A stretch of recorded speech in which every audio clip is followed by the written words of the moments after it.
Jayo Radha Madhava, Jayo Kunja Bihari.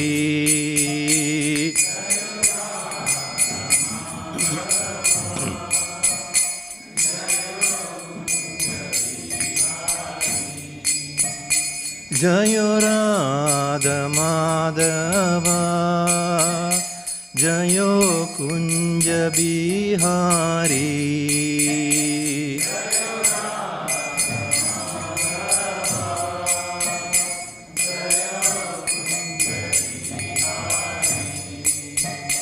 Jaya Gopi Jana Vallabha, Jayo Girivaradari, Jayo Girivaradari.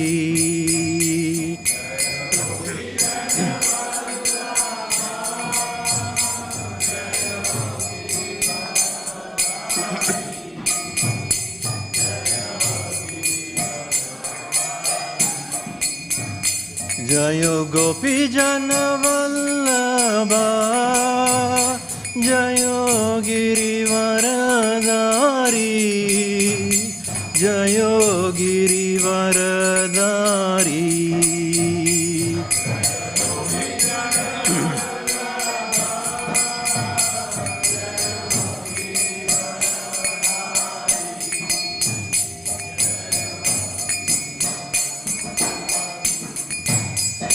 Jaya Yashoda Nandana, Jayo Brajana Ranjana.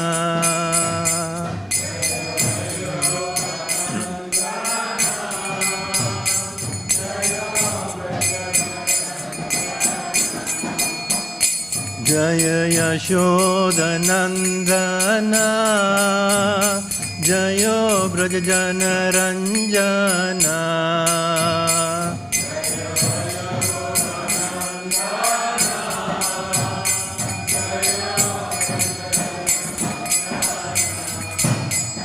Jayo Yamuna Tiravanachari, Jayo Kunja Bihari.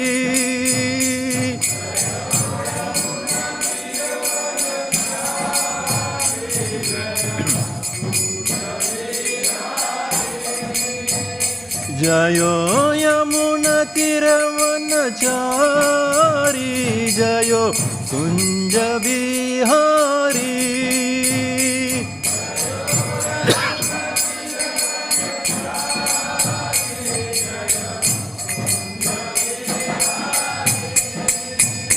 Jayo Radha Madhava, Jayo Kunja Bihari.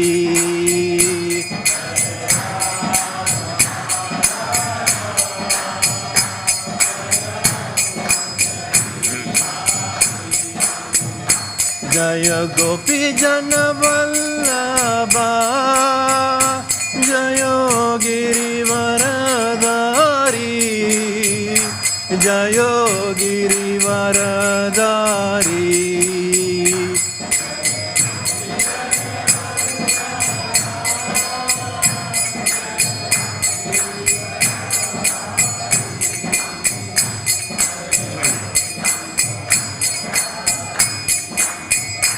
Jaya Yashoda Nandana, Jayo Brajana Ranjana.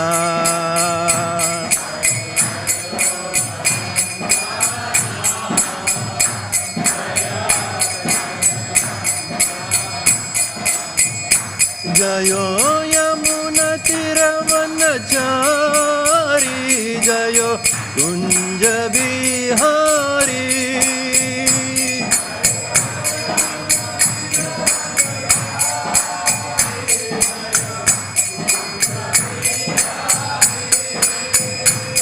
Hare Krishna,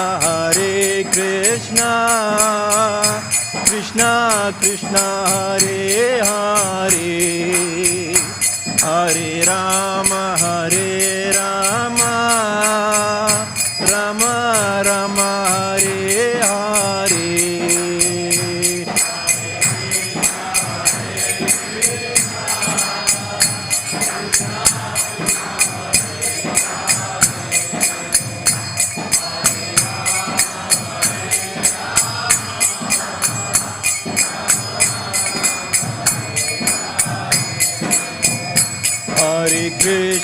Hare Krishna, Krishna Krishna, Hare Hare, Hare Rama, Rama Rama, Hare Hare.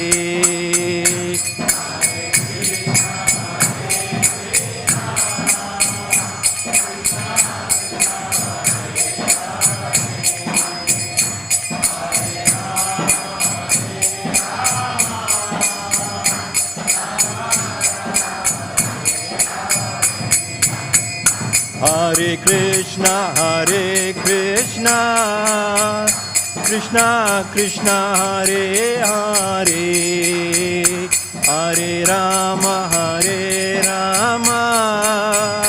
Rama Rama, Hare Hare.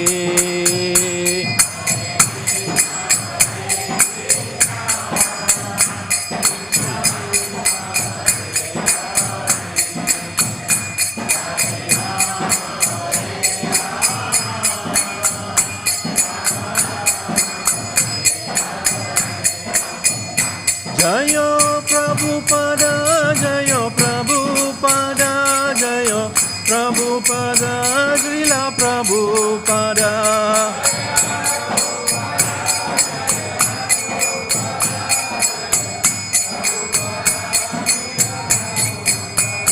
Jayo Jayo Prabhupada, Prabhupada, Prabhupada, Jayo Jayo Prabhupada.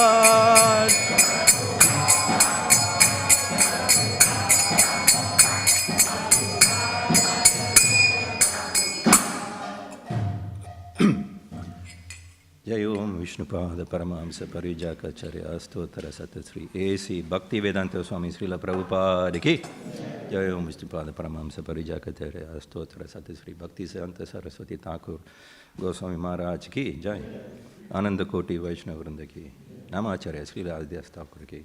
Prem se kaho Sri Krishna Chaitanya Prabhu Nityananda Sri Advaita Gadadhara Sri Vasari Gaura Bhakta Vrinda ki.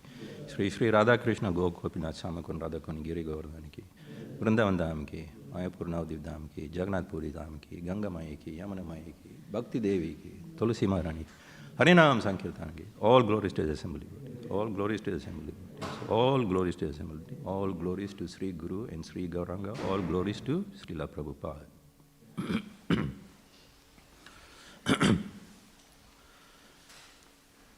Om Namo Bhagavate Vasudevaya.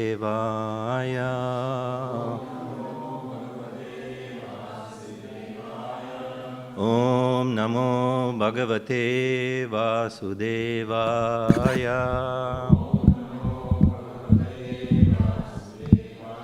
Om Namo Bhagavate Vasudevaya.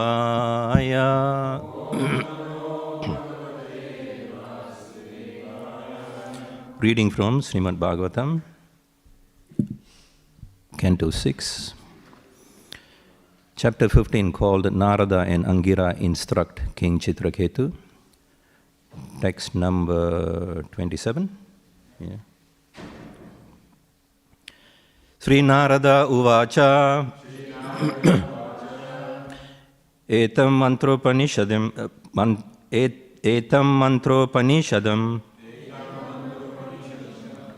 Pratiksha Prayato Mama Yam Darayan Saptaratra Drasta Sankarashanam Vibhum.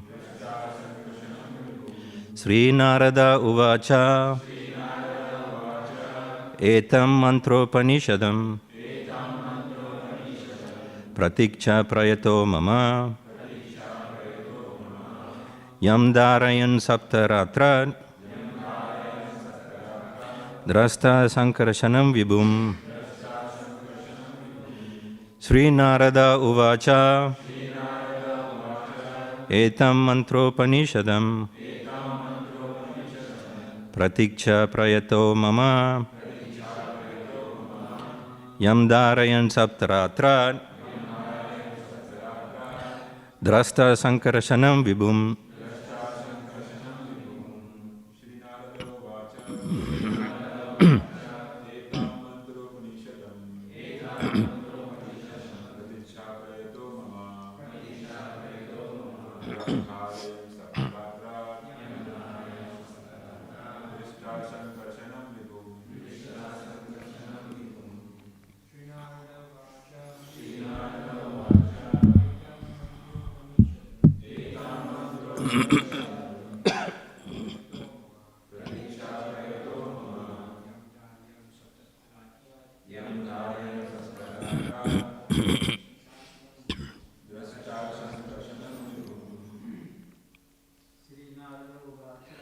Śrīnārada uvaca. Etro mantropanishadam. Pratikcha prayato mama.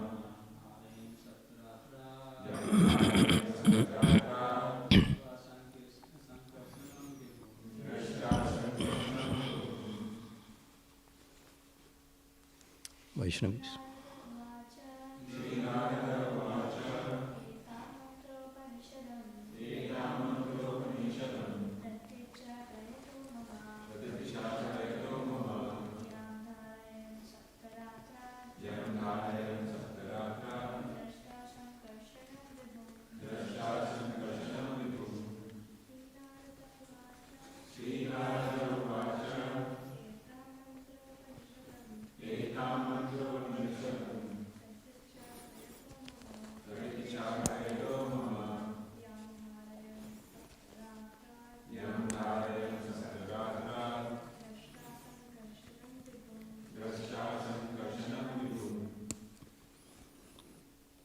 Sri Narada Uvacha. Sri Narada Muni said, Etam, this, Mantro Upanishadam. Upanishad in the form of a mantra by which one can achieve the highest goal of life. Pratiksha, accept. Prayataha, with great attention. After finishing the funeral ceremony of your dead son. Mama, from me. Yam, which. Darayan, accepting. Saptaratrat, after 7 nights. Drasta, you will see. Shankarshanam, the Supreme Personality of Godhead. Shankarshana. Vibhum, the Lord. Translation by His Divine Grace, A.C. Bhaktivedanta Swami Srila Prabhupada. The great sage Narada continued, My dear king, attentively receive from me a mantra, which is most auspicious. After accepting it from me, in 7 nights you will be able to see the Lord face to face. Please repeat after me. The great sage, Narada continued, My dear king, attentively receive from me a mantra, which is most auspicious. After accepting it from me, in 7 nights, you will be able to see the Lord face to face. There's no purport, so we'll read next 28 translation. I'll read. My dear king, In former days, Lord Shiva and other demigods took shelter of the lotus feet of Shankarsana. Thus they immediately got free from the illusion of duality and achieved unequaled and unsurpassed glories in spiritual life. You will very soon attain that very same position. Thus end the Bhaktivedanta purports of the 6th canto, 15th chapter of the Śrīmad Bhāgavatam, entitled The Saints Narada and Angira Instruct King Chitraketu. Chapter 16, titled King Chitraketu Meets the Supreme Lord. Text number 1, translation. Sri Shukadev Goswami said, My dear King Parikshit, by his mystic power, the great sage Narada brought the dead son into the vision of all the lamenting relatives and then spoke as follows. Text 2, translation. Sri Narada Muni said, O living entity, all good fortune unto you. Just see your father and mother. All your friends and relatives are overwhelmed with grief because of your passing away. Text 3. Because you died untimely, the balance of your lifetime still remains. Therefore, you may re-enter your body and enjoy the remainder of your life. Surrounded by your friends and relatives, accept the royal throne and all the opulences given by your father. Text 4. By the mystic power of Narada Muni, the living entity re-entered his dead body for a short time and spoke in reply to Narada Muni's request. He said, According to the results of my fruitive activities, I, the living being, transmigrate from one body to another, sometimes going to the species of the demigods, sometimes to the species of lower animals, sometimes among the vegetables, and sometimes to the human species. Therefore, in which birth were these my mother and father? No one is actually my mother and father. How can I accept these two people as my parents? Purport by Srila Prabhupada. Here, it is made clear that the living being enters a material body that is like a machine created by the 5 gross elements of material nature: earth, water, fire, air, and sky. And the 3 subtle elements, mind, intelligence, and ego. As confirmed in Bhagavad Gita, there are 2 separate identities called the inferior and superior natures, which both belong to the Supreme Personality of Godhead. According to the results of a living entity's fruitive actions, he is forced to enter the material elements in different types of bodies. This time, the living entity was supposed to have been the son of Maharaj Chitraketu and Queen Kritadyuti, because according to the laws of nature, he had entered a body made by the king and queen. Actually, however, he was not their son. The living entity is the son of the Supreme Personality of Godhead, and because he wants to enjoy this material world, the Supreme Lord gives him a chance to enter various bodies. The living entity has no true relationship with the material body he gets from his material father and mother. He is part and parcel of the Supreme Lord, but he is allowed to go through different bodies. The body created by the so-called father and mother actually has nothing to do with its so-called creators. Therefore, the living entity flatly denied that Maharaj Chitraketu and his wife were his father and mother.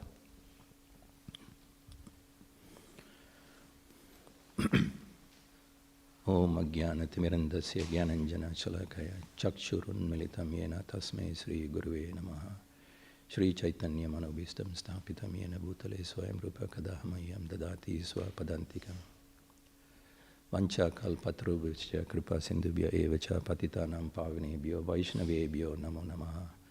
Jai Sri Krishna Chaitanya Prabhu Nityananda Sri Advaita Gadadhara Srivasadi Gaura Bhakta Vrinda. Hare Krishna, Krishna Krishna, Hare Hare, Hare Rama, Rama Rama, Hare Hare. Let's just repeat the translation of this text 4. Repeat after me. By the mystic power of Narada Muni, the living entity re-entered his dead body for a short time and spoke in reply to Narada Muni's request. He said, according to the results of my fruitive activities, I, the living being, transmigrate from one body to another. Sometimes going to the species of the demigods, sometimes to the species of lower animals, sometimes among the vegetables, and sometimes to the human species. Therefore, in which birth were these my mother and father?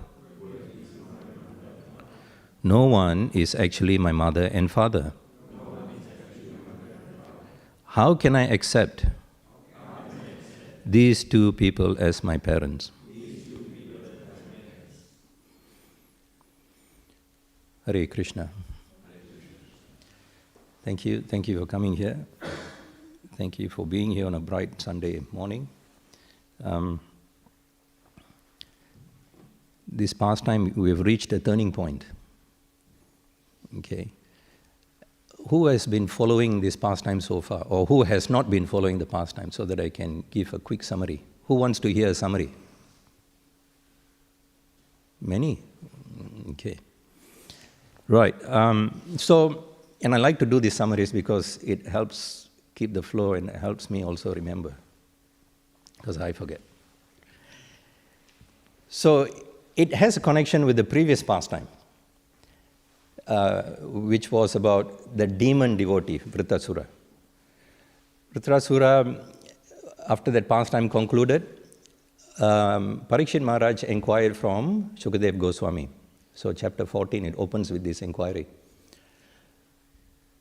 Normally demons are in the mode of passion and ignorance.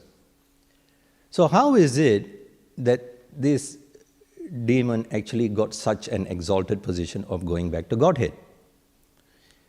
Even great demigods and great rishis, they who are in the mode of goodness, they don't even get this exalted position. Okay? And therefore then, Sukadeva Goswami then responds and says that, okay, I will relate this history, this story of Chitraketu, which he had heard from Lord Brahma, Narada Muni, and Devala. So it starts with about Chitraketu, who is a young king, young handsome king. He is the ruler of the whole earth planet. Okay, at that time we had only one ruler. Now we got many. Okay. So he is the ruler of the whole earth planet, young, handsome, magnanimous, aristocratic, well-educated. Of course, being the king of the whole empire of the earth, he was very opulent, very rich. Everything was going nice for him. He had 10 million wives. Okay. Unfortunately, no child. Right? Everything was going nice, but unfortunately there was always some defect, no child. So he was not happy. And then, by the will of Providence, Angira Rishi appears. Angira Rishi appears in the scene and he says, my dear king, how's your body, mind, all good? And the king receives Angira Rishi with all due respects of receiving a sadhu. And once all well seated, then Angira Rishi says, I can see that your mind is disturbed, depressed. And King Chitraketu reveals his mind. He says, I don't have a son. Right? Angira Rishi then performs a special sacrifice where sweet rice is offered to the demigod Twasta. And that sweet rice is then handed over to the most qualified and foremost queen, Queen Krita Dyuti. And Angira Rishi says, you'll get a son who will be Harsha Shoka. Harsha meaning what? Happiness or jubilation. And Shoka meaning what? Lamentation. And after saying that, he left. Angira Rishi did not stick around. He left the scene. So soon enough after that, the child was born, son was born, and there was lots of happiness in the palace. The king was very, very happy. The queen was very, very happy. They were doting on their newborn son. And the king even thought, oh, well, Angira Rishi said that he'll be Harsha Shoka, but really I'm happy, and my son, maybe he meant that my son would be a little bit disobedient. It's better to have a disobedient son than not to have a son at all, and therefore life went on, very happy, right? Now, so the king was happy, the queen was happy, everybody, both parents were doting on the child, but there was another problem. 9,999,999 wives were not happy, right? So what did they do? They became so envious, they poisoned the child. Okay, the child died. And now the happiness pendulum swings to the extreme of intense lamentation for the king and the queen. Oh, my son has died. Okay, my dear son, okay? And the queen is all bereft and it's like she is so distraught. The king, when he hears the news, is like he's stumbling, running to the son, falling all over the place. He's going, his opulent royal robes are all like becoming all disorganized. And he is like so, his heart is raging with grief, lamentation. He falls unconscious next to the dead body of his son, right? And when he regains consciousness, the grief continues. Oh, my son, you're gone, right? And then he's so intensely gripped by this grief lamentation. He is close to dying. Bhagavatam says he is bereft of life. At that time, Angira Rishi and Narada Muni enter the scene. Angira Muni, actually second time, Narada Muni first time. And they start instructing. The mercy of the Lord, the mercy of the sadhus comes at the right time. Only when we jivas are ready to receive it. Okay? In moments of lamentation, grief, then we look for all the gods that we can find. Right? So the sadhus entered at that time and they started instructing. Heavy instructions. They started off by saying, how is this dead body related to you? What is the relationship of this dead body to you, to the king? Okay. You say you've got a relationship of father and son, but did this relationship exist before? Will this exist in the future? And does it even exist now? Just like pieces of seaweed floating on the ocean surface, they come together for a temporary period of time and they get separated due to the force of the waves. Similarly, the living entities come together for a temporary period of time and due to the force of Kala Shakti, they get separated as well. So give up this artificial lamentation of parenthood. And it actually sinks in. King Chitraketu slowly wakes up from his slumber of ignorance. Okay? And they go on to give him good instructions further. And there's a turning point where King Chitraketu says, please instruct me. He actually now turns around and says, okay, please instruct me to the sadhus. And just like in Bhagavad Gita, only when Arjuna actually surrenders himself as a disciple to Lord Krishna, Shishyasteham Shadimam Tvam Prapannam, I'm your disciple now, soul surrendered to you, please instruct me. Only from that time, Krishna consciousness philosophy started flowing. Similarly here, King Chitraketu, he says, please instruct me. And the flow of mercy gets even more intense. Then they actually give a few verses. Yesterday's class, where they actually ask King Chitraketu, carefully consider position of the Atma. Okay? In other words, try to understand who you are, whether you are body, mind, or soul. Consider where you have come from. Okay? Where are you going after giving up this body? And why you are here under the control of material lamentation. Try to understand your real position in this way. And then you will be able to give up your unnecessary attachment. Okay. Now, Angira Rishi, he makes a very important point at that time. He says, my dear king, this is my second time I'm appearing here. First time when I came, you could have asked me for transcendental knowledge. You didn't. You asked me for a son. Because at that time of your intense attachment to material things. But now you are ready. Knowing that you are ready, I brought a heavyweight, Narada Muni. Okay. Who is Narada Muni?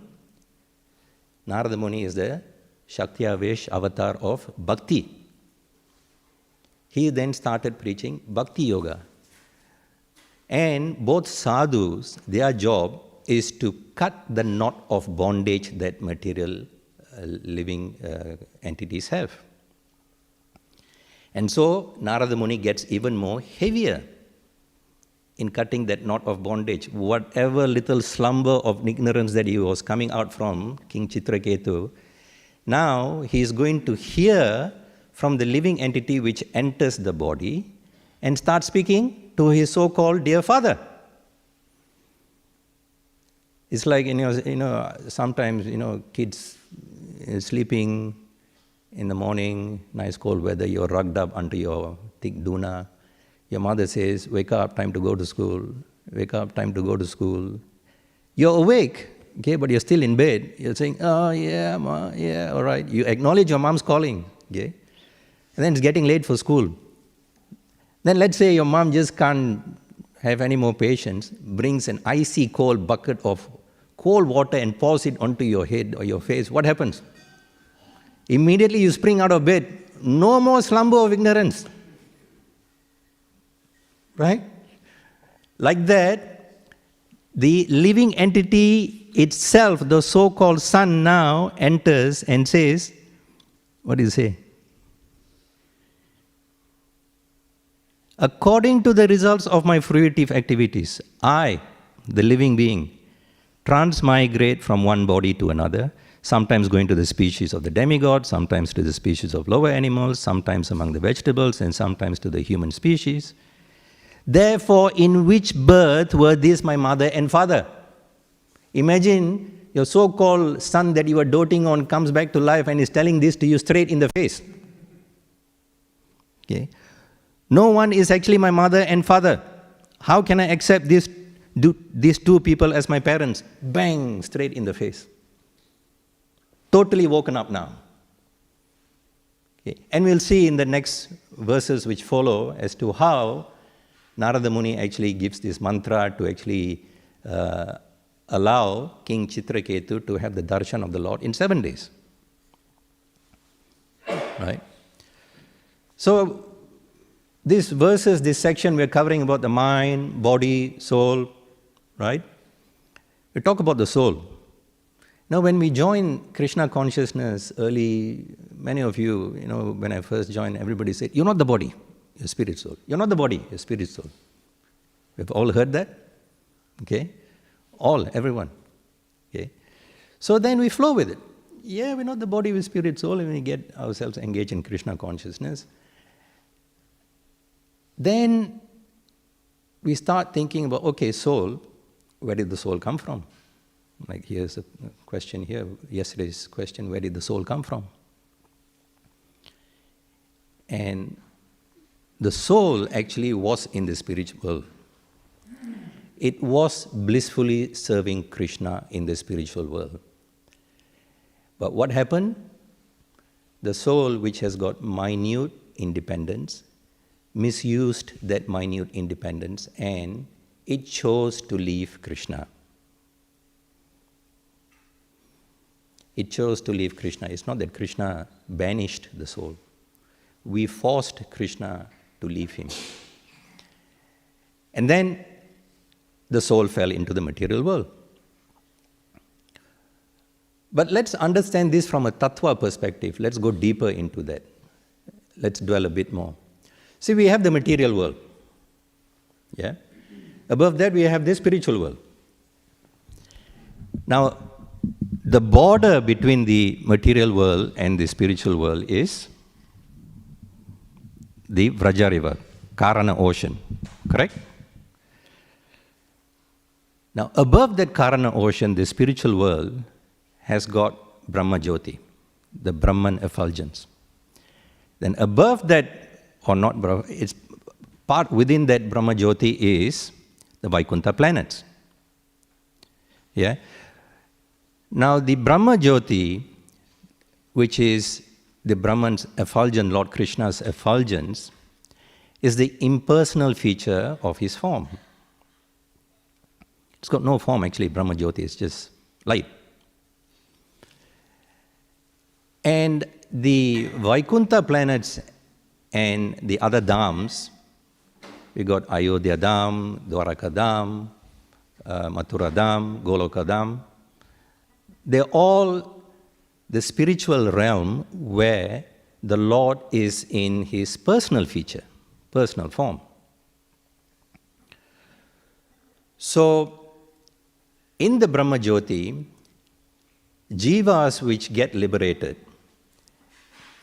into the Brahma Jyoti, where they merge into that, the jivas still maintain their independence, but they've got no activity in that Brahma Jyoti, because it's just light. So when there's no activity, the soul, as we know, Bhagavad Gita says, is active, right? So an active jiva cannot remain permanently in that Brahma Jyoti, and therefore it is forced to fall down again at some point in time in future. That's why the Brahma Jyoti section of the spiritual world is regarded as the non-Krishna conscious section.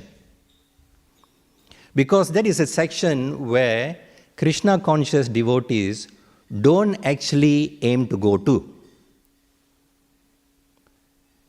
Krishna conscious philosophy is all about engaging in a loving way with Lord Krishna and in relation to his personal form.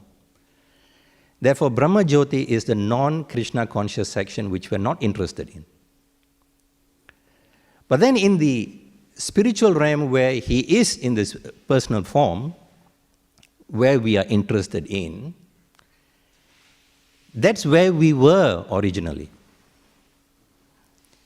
Now let's go deeper into that. If that's where we were, we misused our minute independence and fell. Now, in that area, Vaikuntha planets and above, we have Nithya Siddhas. Nithya Siddhas are personalities who have perfected their life and are eternally serving the Lord in that part of the spiritual world. Now, Nithya Siddhas, we can divide that into two. We got Nithya Siddhas who are not jivas, and we got Nithya Siddhas who are jivas. Nithya Siddhas who are not jivas are actually the bodily expansions of Lord Krishna and his energy. We call them the Kaya, Vyuha, Rupa forms. They take on their bodily expansions originating from Krishna and his energies. Like, for example, the gopis and the Lakshmis, the queens in Vaikuntha, are the expansions of Srimati Radharani. Now, on the Nithya Siddhas side, who are jivas, we can further subdivide them into three categories. We got Nithya Siddha jivas who have never fallen down. They have been wise enough to remain there serving Krishna blissfully. They haven't made the blunder like we have. They are peacefully, happily serving Krishna in a loving relationship. Then we got the second category. We got Sadhana Siddhas. Sadhana Siddhas means Nithya Siddhas who have perfected their life through performing sadhana. But they are jivas who have fallen down. So they have fallen down by misusing their independence. They have entered the material world. But by performing sadhana bhakti, they have gone back to their original constitutional position, and they are sadhana siddhas.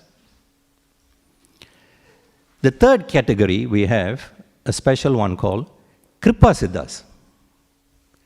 Kripa siddhas again are nithya siddhas who have fallen into the material world, but due to special mercy from Krishna, they don't have to perform severe austerities, heavy sadhanas and all that. But they get special mercy to go back to the spiritual world as kripa siddhas. An example of this is the Yagni Patnis, the wives of the Yagnik Brahmanas in Vrindavan. You know the pastime where Krishna cowherd boys were in the forest, Vrindavan forest, at a village, near a village called Mathura in Vrindavan. They were there and the cowherd boys were hungry. What did they do? Krishna said, okay, go to these Brahmanas, they are performing yagya there, and get some food. So the boys came to the Brahmanas had no time for them. Absolutely no time. Okay. The boys did not get any food, went back to Krishna and said, we didn't get any food. Then Krishna said, now go back again to the wives of the Brahmanas. The wives of the Brahmanas had not even seen Krishna Balaram. But out of total love and devotion, they gave them food and all that. And because of that, they got that kripa siddha, the mercy, just to go back direct to Godhead. So that's how we, the Nithya Siddhas, were or are. Then we talk about the material world. When the sadhana siddhas who had fallen down when they first entered, and the kripa siddhas when they had fallen into that material world, what happens in that material world? Material world, as we know, has got many, many universes. And in this universe of four-headed Brahma, we've got the three planetary systems, Satyalok, Tapalok, Janalok, Maharalok, the upper planetary system. Then we got the middle planetary systems, Swargalok, Bhuvarlok, Bhulok. Bhulok is the earth planet. And we got the lower planetary systems, Atala, Vitala, Sutala, Talatala, Mahatala, Rasatala, and Patala. So we are now on Bhulok, middle planetary system. So these jivas, when they've fallen down, and Prabhupada says here, or actually the jiva is talking here, says, transmigrate from one body to another, sometimes going to the species of the demigods. So how does it actually go up? So because of Sukruti, pious credits, it actually gets to elevate himself. But even when it goes up in this material world, when the pious credits are exhausted, it falls down to lower planetary systems. How does the fall down take place within the material world? Prabhupada explains this in Bhagavad Gita, chapter 8, text 2, where he says, the fall down from a higher planetary system to a lower planetary system is through drops of rain. The jiva falls through drops of rain.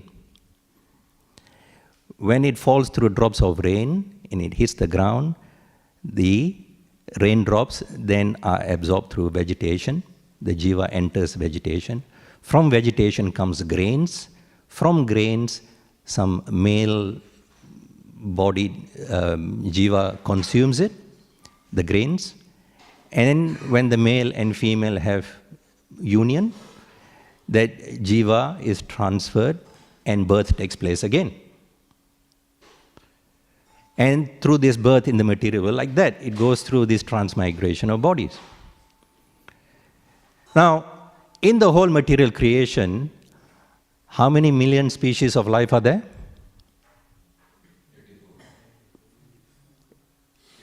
When you say 84, that's the Indian brain working. 84 lakhs or 8.4 million, right? 8.4 million species. Now the Padma Puran actually breaks down these 8.4 million species. Padma Puran says, what is that? Jalaja Navalakshani.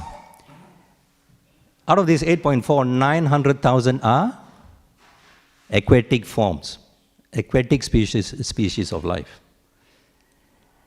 And then we got, that's the lowest form, aquatic. Then above that, we've got Stavara, vegetation, plants and trees, 2 million. Okay, then above that, we've got insects and reptiles, 1.1 million. This is a hierarchy, aquatics, plants and trees, insects and reptiles. So keep count with me. We got 900,000, 2 million, 1.1. How much is that so far? 4 million. Then above these insects and reptiles, we have beings which, we got birds. Birds, and that's 1 million. So now we got how much? 5 million. Then above that, we have got beings, jivas, which actually move on fours, either 4 legs or two legs and 2 hands, they move on fours. And that's 3 million of them. We call them quadrupeds. Okay. So now how much? 8 million. So the balance 400,000 is human beings. And Prabhupada says, even among these 400,000, 300,000 are uncivilized. Only 100,000 remaining is civilized. And this is where again we go back to how, at the beginning I said, when chapter 14 began, Parikshit Maharaj actually inquired from Shukadev Goswami how Vritrasura actually could get such an exalted position. Parikshit Maharaj actually asks further question. He actually elaborates. He says, the human species is very, very small. And out of this small group of human species, not many are actually following religious principles. And even out of those small ones within that group who are following religious principles, not many are desiring liberation. And even out of the even smaller category of those who are desiring liberation, not many actually get liberated. Okay? And even out of those who actually get liberated, it's quite rare, very rare to find someone who actually becomes an unalloyed devotee of the Lord.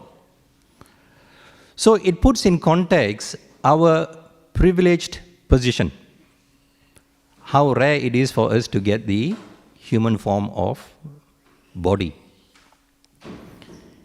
And how over these ages we have been transmigrating from one body, from aquatics to vegetation, to animals, to four-legged.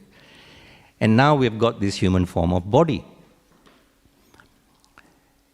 Now, Shastras also describe that there are 3 pathways that we can get a human body through the 3 modes of goodness, passion, and ignorance. So as the jivas in these different modes are transmigrating from body to body, through the pathway of mode of goodness, the last body that the jiva will come up to is the cow animal body. That is the last birth for a jiva who is in the mode of goodness, and after that, the cow animal actually gets a human body. That's one of the reasons why we actually worship the cows. Not only that, because the cows are very, very dear to Lord Krishna. Now, through the pathway of mode of passion, again through the transmigration of the various bodies, a jiva in that mode of passion, the last body it comes up to before it gets a human form of body is the body of a lion. Right? Then through the mode of ignorance, through the pathway of the mode of ignorance, the jiva again, when it's transmigrating from body to body and all that, the last birth that it comes up to before it gets a human body is that of a monkey. So the next time when you go to Vrindavan, take a close hard look at the monkeys there. They're not ordinary monkeys. Okay? So their next life there is going to be, well, number one, they're going to get a human form. Number two, in Vrindavan. Right? So, this is the connection between body, soul. We saw where we came from, how we have ended up, what we have gone through, and what we can actually do. Now, there is another missing link here, or very crucial link. Connecting body and soul is a very crucial, subtle element which is mentioned here. 3 subtle elements: mind, intelligence, and ego. The mind. Right? The mind is a via media between body and the soul. What is the mind?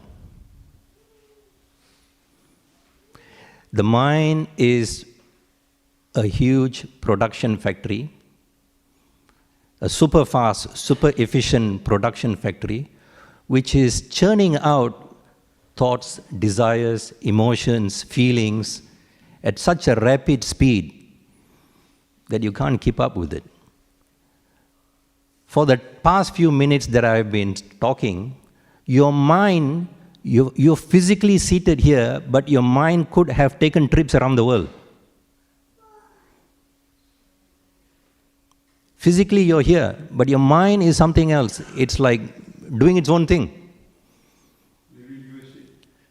Yeah, maybe in USA. Right? Come back here to Melbourne temple. Right? So the mind is like this. Right? In Bhagavad Gita, Krishna says, Arjuna says what? Chanchalam, the mind is so fickle. I can't control it, Krishna. I can control the wind. I cannot control the mind. Right? But then Krishna says, well, possible. The mind can be your worst enemy or your best friend. We need to make it our best friend. Right? And to make it our best friend is so important.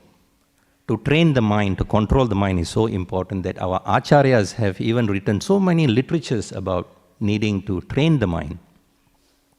Okay. Elevated literature like Rupa Goswami, Raghunath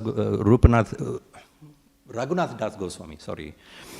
Raghunath Das Goswami has written Manohara Shiksha, teachings to the mind. Then Bhaktivedanta Thakur has written a commentary on that.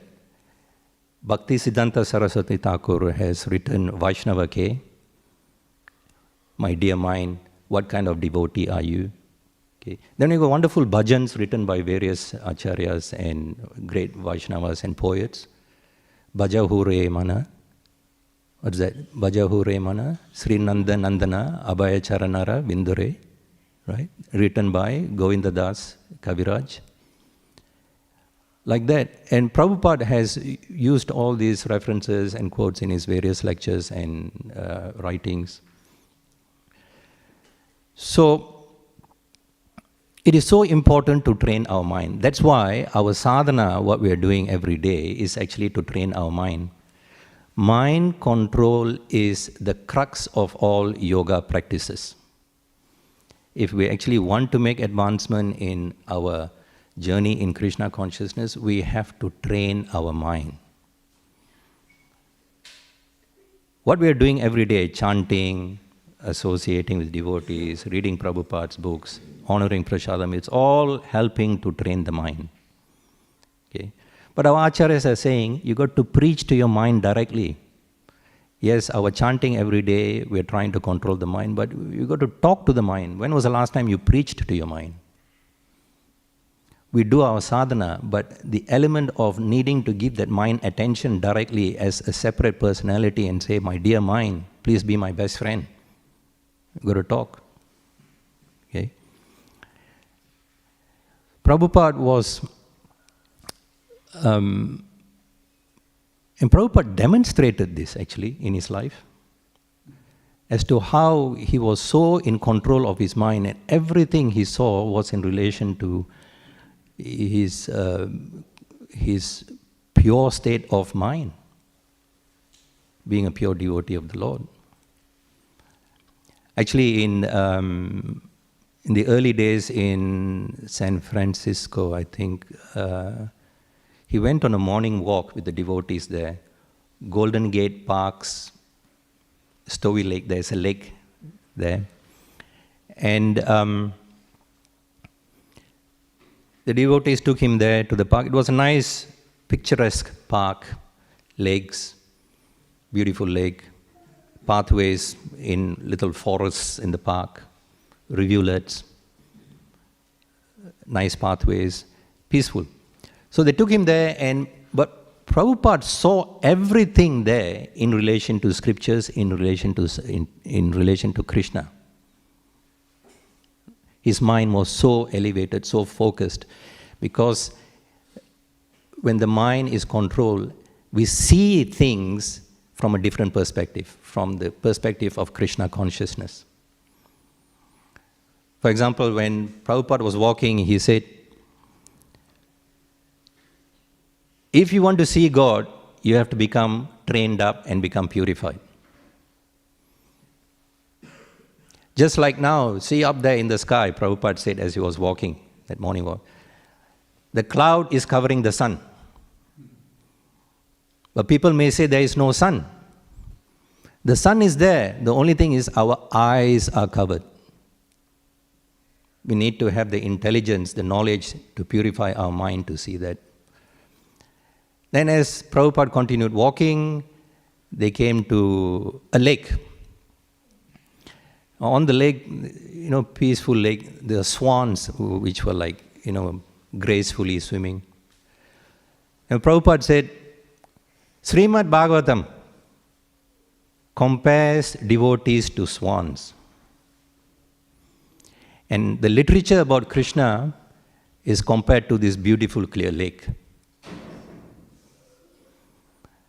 And he continued walking, he came to a pebbled pathway, lots of pebbles. Then he commented, as many pebbles as there are here, there are that many living entities.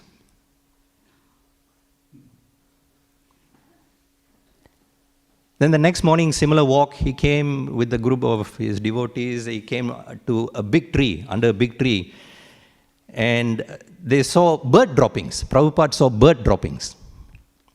Okay? It's been there for some time, under this big tree. Prabhupada stopped and says, what does this mean? Pointing to the bird droppings. What does this mean? The devotees all gathered. Prabhupada actually directed it to a young bhakta.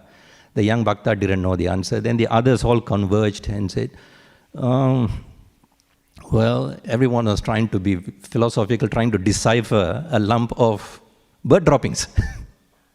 What does this mean? Is there a pattern that Prabhupada is seeing that we should talk and see it from a philosophical perspective?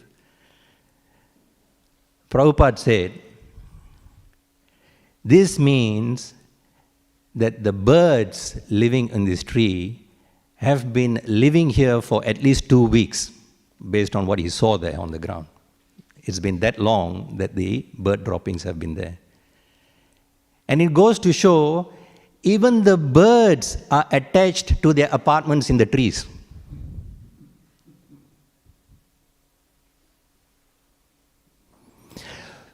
Everything Prabhupada saw in that perspective. So we need to learn how to train our mind.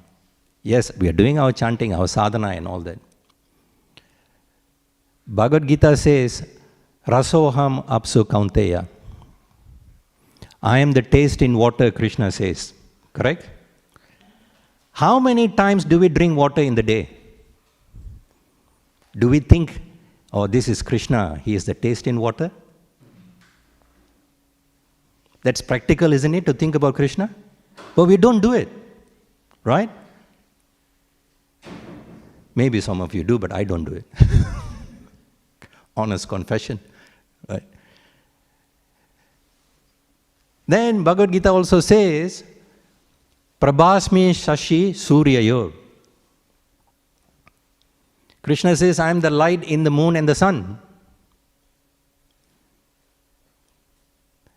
We go out there, today is a sunny day, wow, nice, warm, we enjoy the feeling.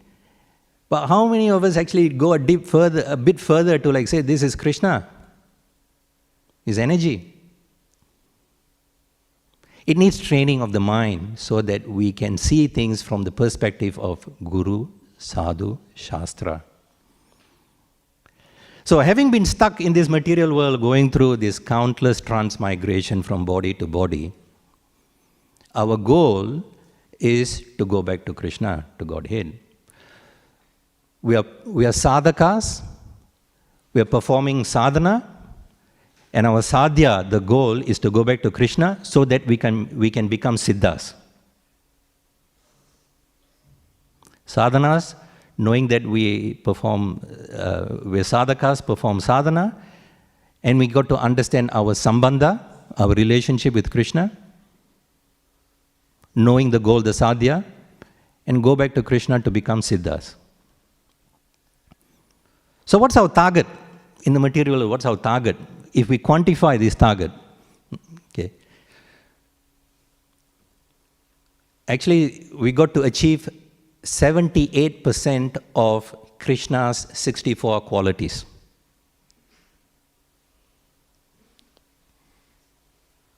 How to actually analyze that? Srila Rupa Goswami has actually... See, Krishna has got unlimited qualities. He's God, he's unlimited, right? But Srila Rupa Goswami has consulted various literature, scriptural literature, and listed 64 qualities of Krishna. And Krishna has all these qualities in full, 100% each. But the jiva, we condition jivas, we've got maximum 50 in small drops. How to understand this? You go to the sea here, you cup a little bit of ocean water in your hand. That ocean water in your hand has got all the same qualities compared to that vast ocean out there. It's just that its quantity is small. Right? Qualitatively, we have got similar qualities like Krishna, 50. Quantitatively, no.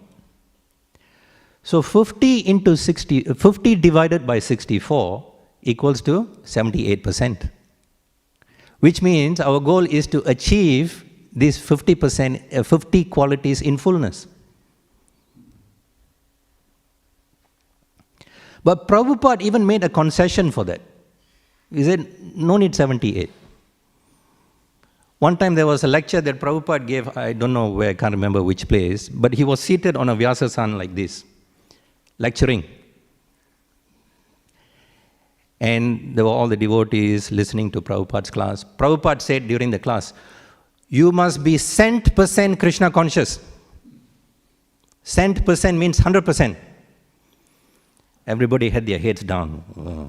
100% impossible, not achievable. Prabhupada sensed this and he said, 90% Krishna consciousness, Krishna will take you back.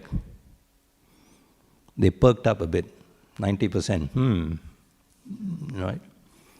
Then he was seated on a Vyasasan like this, he got off. As he was getting down, he said, even 80% Krishna will take you back.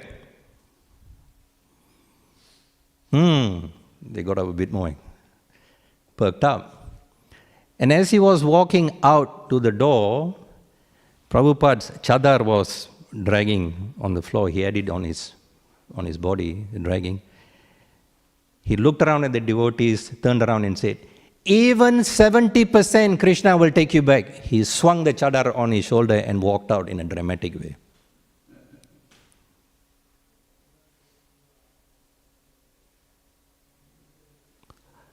%78%, Prabhupada even lowered it to 70%. And who knows, with Prabhupada's mercy, we might even get that kripa where we can become Kripa Siddhas. Because all the 78% is to the sadhana process. But to get that special mercy, we got to go deeper into our sadhana. Deeper into the way we think. Krishna consciousness is not just physical activity. That's easy, all of us are doing it. But what's in the mind, nobody knows, only you know.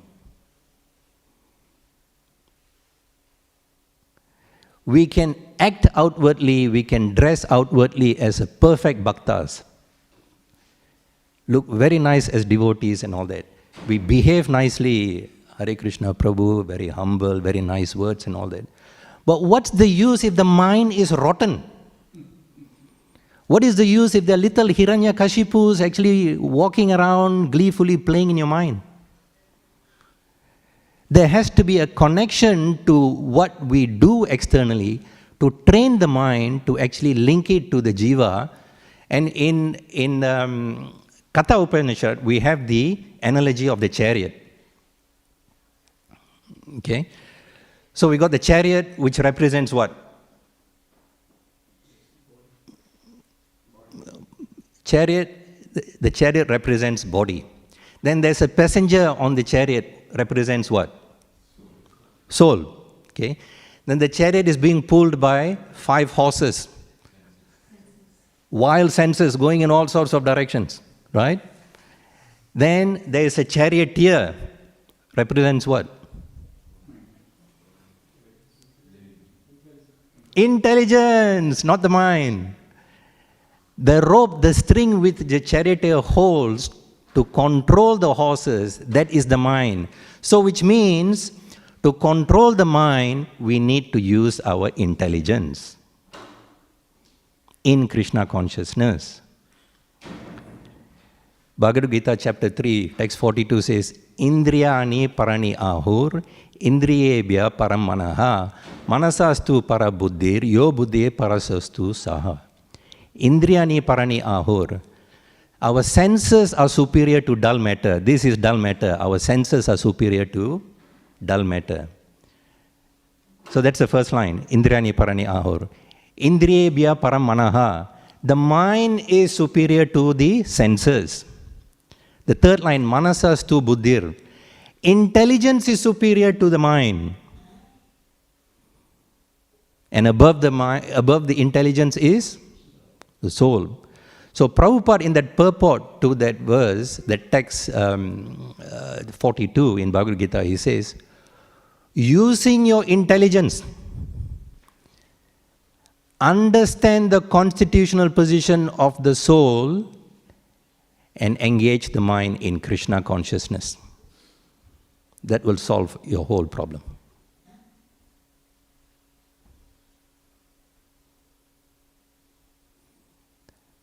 So it is not enough that we just do sadhana every day. We need to.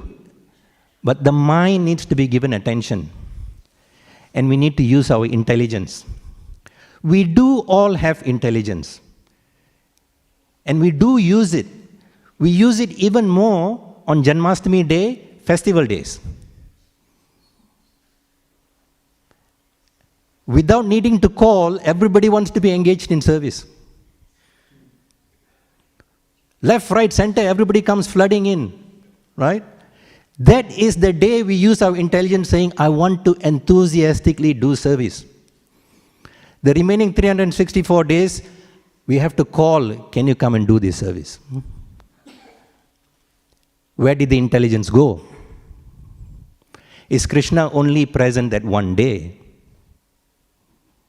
Is he not present the 364 days? Where did our enthusiasm go? Then, of course, other festival days. Radhastami is coming up. You don't have to call people to come and do service. Intelligence means knowing that we have got a loving relationship with the Lord, and every day, every moment, 24 hours, we got to be engaged in Krishna's service. Ambarish Maharaj was like that. He engaged all his senses and his mind to actually dovetail to the desires of the Lord, because he knows that the Lord is the supreme enjoyer. In closing, I say this in conclusion, almost time's up. Prabhupada's quote, in fact, Prabhupada said this in Melbourne, and this quote is out there on the notice board. As soon as you offer yourself to be enjoyed by Krishna and serve according to his order, then you are in the spiritual world. You can become situated in the spiritual world as you desire.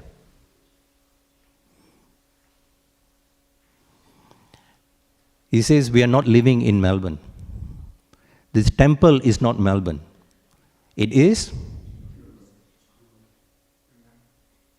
Vrindavan.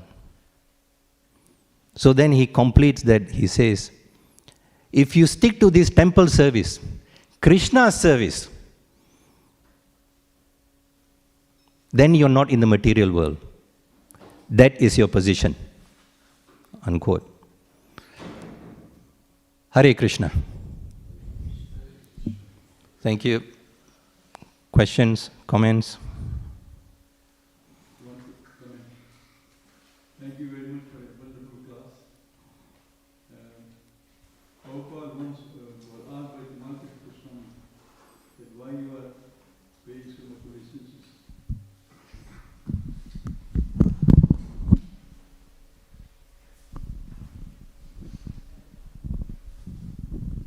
Hare Krishna, Manohara. So Prabhupada was asked by Tamal Goswami that why you are paying so much obeisances. Prabhupada said that I am asking Lord not to get me in Maya, so I don't forget Krishna.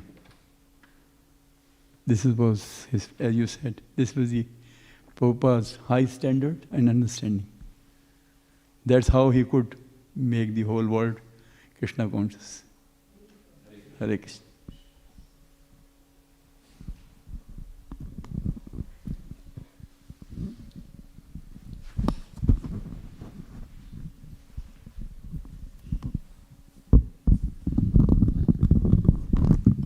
I'll finish off by saying, so many lifetimes of opportunities to do devotional service has come and gone in our lives.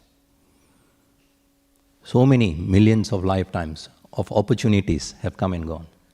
Maybe we took them up. Maybe we didn't. But now that we are in Krishna consciousness, one life, just this one life, give to Krishna. Sincerely, enthusiastically, we try to make this journey to become devotees, pure devotees, to go back to Godhead, to become Siddhas and serve Krishna there in a loving spirit as servants. Okay? One life. And yeah. Even if we can't, at least die trying. Hare Krishna. Grantaraj Śrīmad Bhāgavatam ki, Srila Prabhupada ki jai.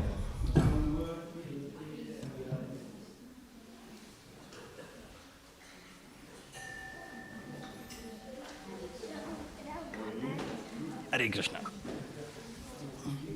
What is your name? Aryan. Hare Krishna.